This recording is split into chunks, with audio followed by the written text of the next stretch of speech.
Olá pessoal, tudo bem? Aqui é o professor Bruno, eu sou professor de História e eu vou continuar a minha videoaula sobre o Napoleão Bonaparte. No último vídeo, eu tratei da origem do Napoleão Bonaparte, saindo desde a ilha lá da Córcega até a sua coroação como imperador dos franceses, tá? Então, nesse segundo vídeo, vamos continuar daí para frente. Bom, nós temos o Napoleão como imperador e ele já começa a enfrentar desafios daquelas coligações que eu já tinha contado para vocês antes, né? A primeira e a segunda coligações. Agora ele é o imperador da França e as coligações ainda se juntam. Antes elas se juntavam contra a Revolução Francesa e agora elas estão juntas contra o imperador Napoleão, não reconhecendo ele como tal, tá? Quem faz parte então dessa terceira coligação? Você tem o Sacro Império Romano, a Rússia, o Reino Unido, Nápoles, Sicília, Suécia e aqueles lealistas franceses, tá? Então você tem essa terceira coligação contra Napoleão. E durante essa terceira coligação, você tem umas batalhas importantes, né? E o Napoleão ele vai se deparar com um adversário muito forte que é o Reino Unido, tá? Que é a Inglaterra. O Napoleão vai derrotar os exércitos da terceira coligação em terra, no continente, mas Napoleão não consegue derrotar nos mares, porque quem era a soberana dos mares? O Reino Unido, a Inglaterra, tá? A rainha dos mares.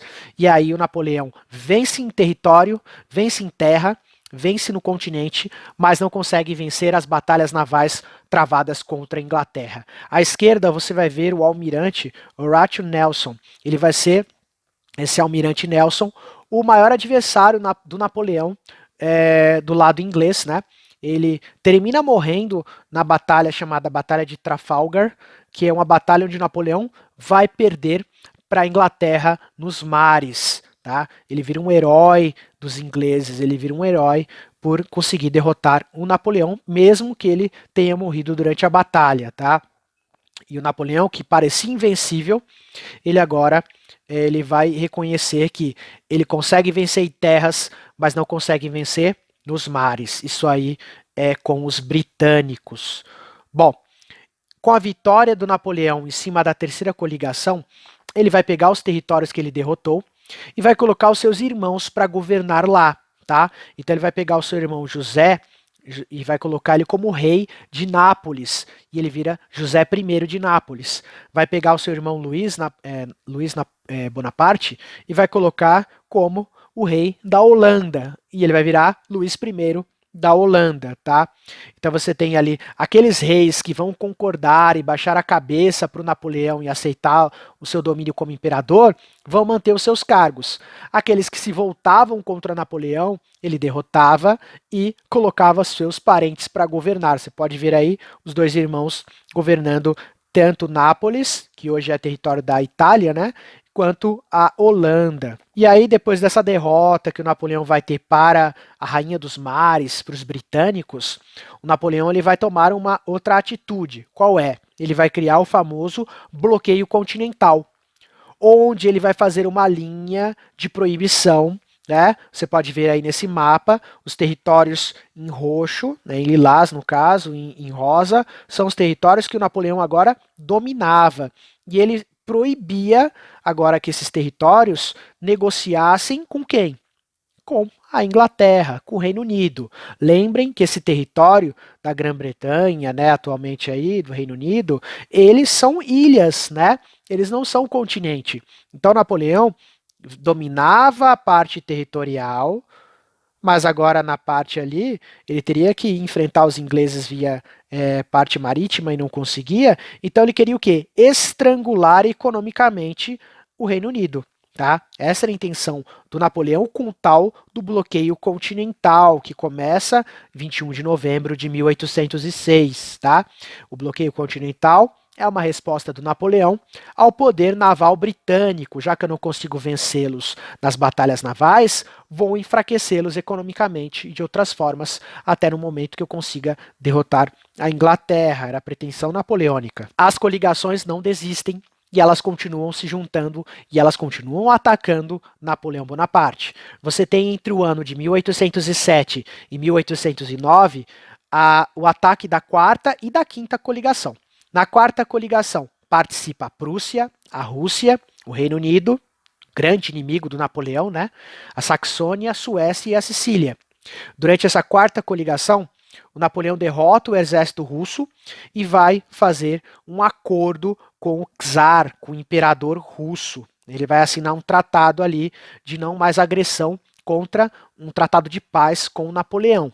Ele fala, olha, russos, derrotei vocês, czar, assine esse tratado aqui de paz comigo, me deixe em paz aqui, tá? Deixa eu continuar minhas brigas agora com a Inglaterra ali. E aí você tem a quinta coligação, você vê que a Rússia não participa dela, porque assinou um tratado de paz, que não vai ser muito longo, né? Mas assinou com Napoleão. E na quinta coligação participa a Áustria, Tirol, Hungria, Reino Unido, Espanha, Sicília e Sardenha. Napoleão derrota a Áustria nessa quinta coligação e termina fazendo com que os austríacos assinem também um tratado de paz com ele. Tá? Ao mesmo tempo, o Napoleão ele vai se divorciar da sua esposa, que era imperatriz, a Josefine, e ele vai se casar então com uma nobre, com uma princesa austríaca dos Habsburgo, da família Habsburgo, a Maria Luísa da Áustria. Por que ele faz isso? Primeiro lugar, a Josefine não vai dar um herdeiro para o Napoleão, coisa que ele queria. Tá? Ela tinha filhos, mas de outro casamento, e o Napoleão queria um herdeiro, e isso não tinha acontecido. E ele juntou o útil com o agradável, vamos dizer assim, né? No pior cenário possível, né? Se dá para explicar dessa forma. Mas ele vai se separar da Josefine e vai se casar com uma austríaca, querendo uma aproximação com a tradicional família nobre dos Habsburgo. Tá? Então ele se aproxima da Áustria, faz a Áustria assinar um tratado de paz, e você vê, o objetivo napoleônico é conquistar o continente europeu. Ele não está satisfeito apenas com a França, ele vai expandindo as fronteiras e ele vai cada vez mais jogando esse jogo que é um tabuleiro de war, né? Onde ele vai conquistando e o objetivo final é ter a Europa sob o seu domínio, tá? O imperador não só da França, queria ser o imperador de toda a Europa. E ele tinha alguns empecilhos na frente dele, principalmente a Inglaterra. Então ele se casa com a Maria Luísa da Áustria para buscar essa aproximação e buscar também ter um herdeiro. Voltando aqui no mapa, só para você ver de novo, né, a extensão do território que o Napoleão ele vai conseguindo, não só a França, mas você tem Espanha, você tem ali a Alemanha, a Áustria, vários territórios na mão do Napoleão Bonaparte.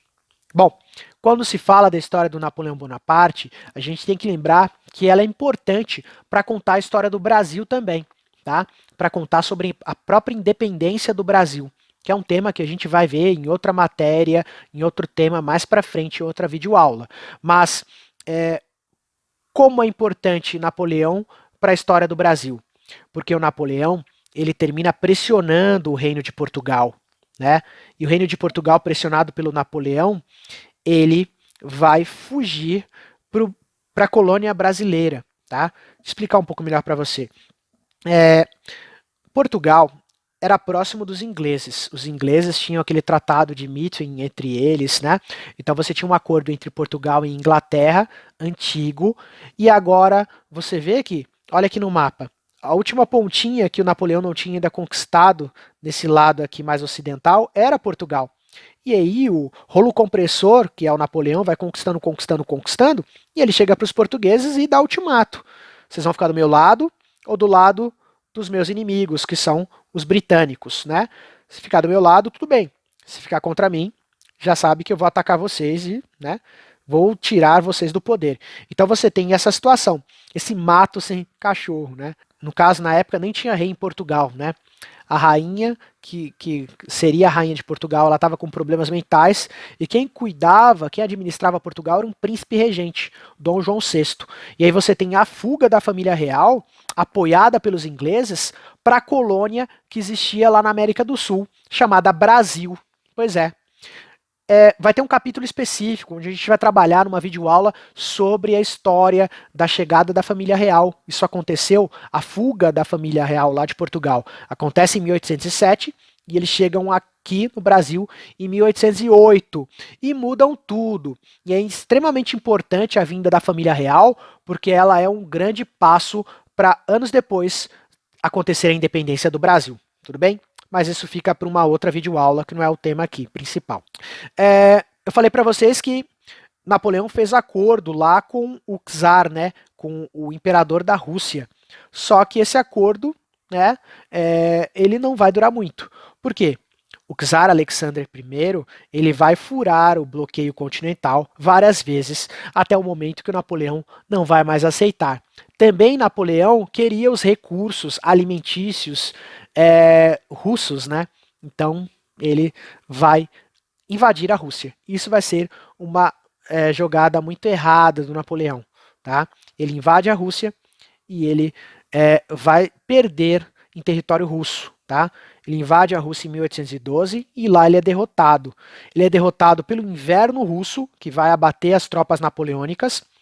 Os russos também vão destruir as suas cidades, vão usar uma tática chamada terra arrasada, onde eles destroem as cidades, envenenavam a água, e aí quando as tropas napoleônicas chegavam lá, chegam em Moscou, tá tudo destruído, tudo pegando fogo e não tem nada para aproveitar, tá? Então, os russos vão fazendo essa tática que eles vão repetir lá na Segunda Guerra Mundial contra as tropas nazistas, tá? Só por curiosidade.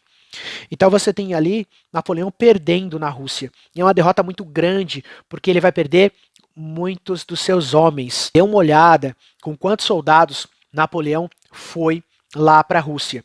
600 mil. E olha quantos voltaram da Rússia, voltaram de Moscou. 120 mil. Então você tem uma baixa muito grande. Napoleão perde centenas de milhares de soldados.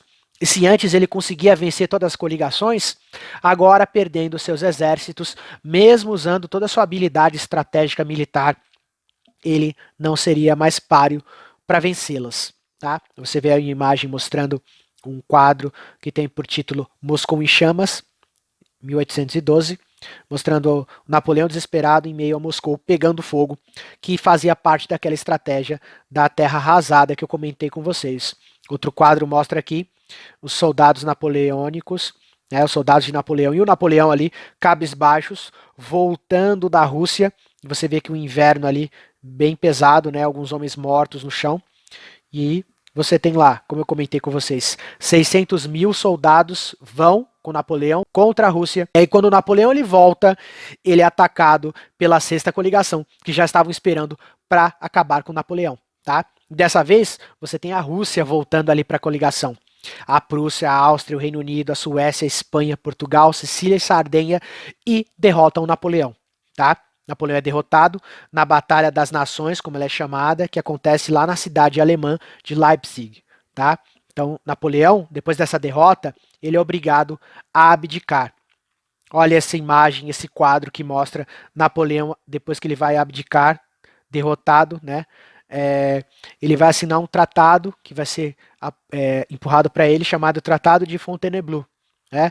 Onde Napoleão ele deixa de ser imperador e ele vai ser exilado numa ilha lá perto da Itália, entre a Itália e a ilha natal dele, que é a Córcega, uma ilha chamada Ilha de Elba, tá?